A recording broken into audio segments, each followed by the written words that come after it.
मुझे यह बताते हुए सभापति महोदय गर्व महसूस हो रहा है कि भारतीय सेनाओं ने इन सभी चुनौतियों का डटकर सामना किया है सभापति महोदय, तथा अपने शौर्य एवं बहादुरी का परिचय पेंगांग त्सो के साउथ एवं नॉर्थ बैंक पर दिया है। सामरिक दृष्टि से महत्वपूर्ण कई क्षेत्रों को चिन्हित कर हमारी सेनाएं कई पहाड़ियों के ऊपर तथा हमारे दृष्टिकोण से उपयुक्त अन्य क्षेत्रों पर भी मौजूद हैं।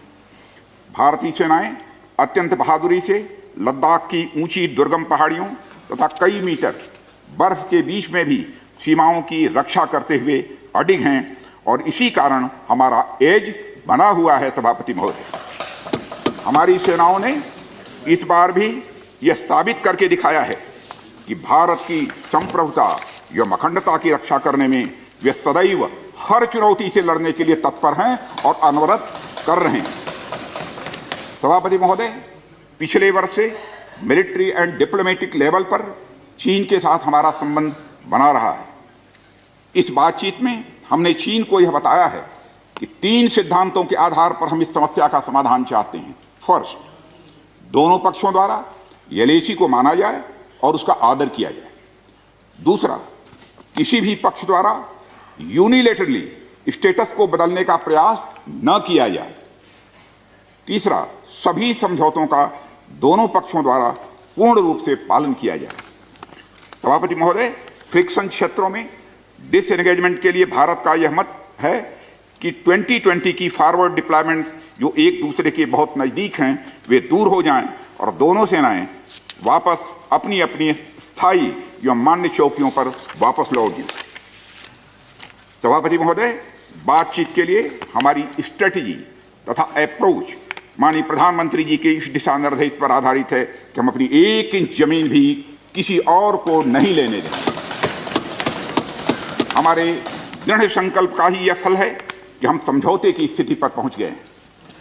इन दिशा निर्देशों के दृष्टिगत सितंबर 2020 से लगातार मिलिट्री एंड डिप्लोमेटिक लेवल पर दोनों पक्षों में कई बार बातचीत हुई है कि इस डिसएंगेजमेंट का म्यूचुअली एक्सेप्टेबल तरीका निकाला जाए।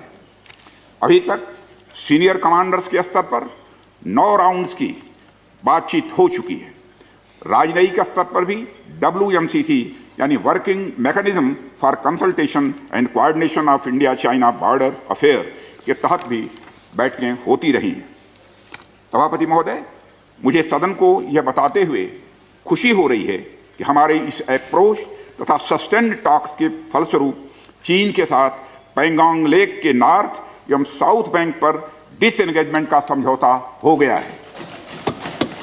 और इस बात पर भी सभापति महोदय इस बात पर भी सहमत हो गई है कि पेंगोंग लेक से पूर्व से पेंगोंग लेक से पूर्ण डिसएंगेजमेंट के 48 आवर्स के अंदर सीनियर कमांडर स्तर की बातचीत हो तथा बाकी बचे हुए मुद्दों पर भी हल निकाला जाए। सभापति महोदय, पेंगोंग लेक एरिया में चीन के साथ डिसएंगेजमेंट का जो समझौता हुआ है उसके अनुसार दोनों पक्ष फॉरवर्ड डिप्लॉयमेंट को phased, coordinated and verified manner में हटाएंगे।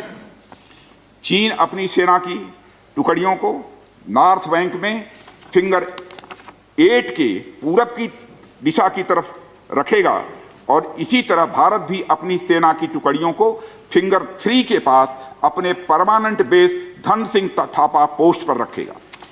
इसी तरह की कार्रवाई साउथ बैंक एरिया में भी दोनों पक्षों द्वारा की जाएगी। ये कदम आपसी समझौते के तहत बढ़ाए जाएंगे तथा जो भी निर्माण आदि दोनों पक्षों द्वारा अप्रैल 2020 से नॉर्थ एंड साउथ बैंक पर किया गया है उन्हें हटा दिया जाएगा और पुरानी स्थिति कायम कर दी जाएगी।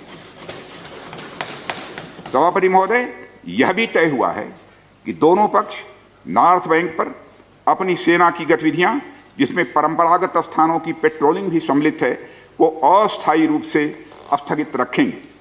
पेट्रोलिंग तभी शुरू की जाएगी जब सेना एवं राजनयिक स्तर पर यानी डिप्लोमेटिक लेवल पर आगे बातचीत करके समझौता बनेगा। इस समझौते पर कार्रवाई कल से नॉर्थ एंड साउथ बैंक पर प्रारंभ हो गई है।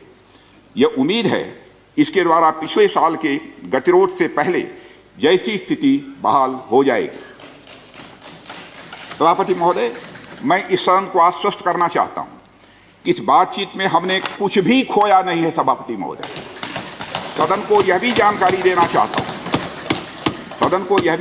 देना चाहता हूं अभी भी एलएसी पर डिप्लॉयमेंट तथा पेट्रोलिंग के बारे में कुछ आउटस्टैंडिंग इशूज बचे हुए हैं।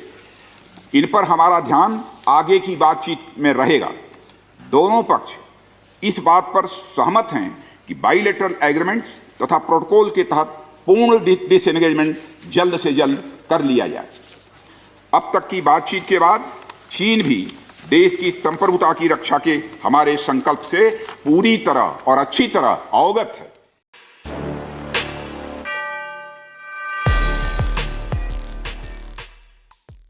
ट्विटर पर किस बात पर हो रही है बहस?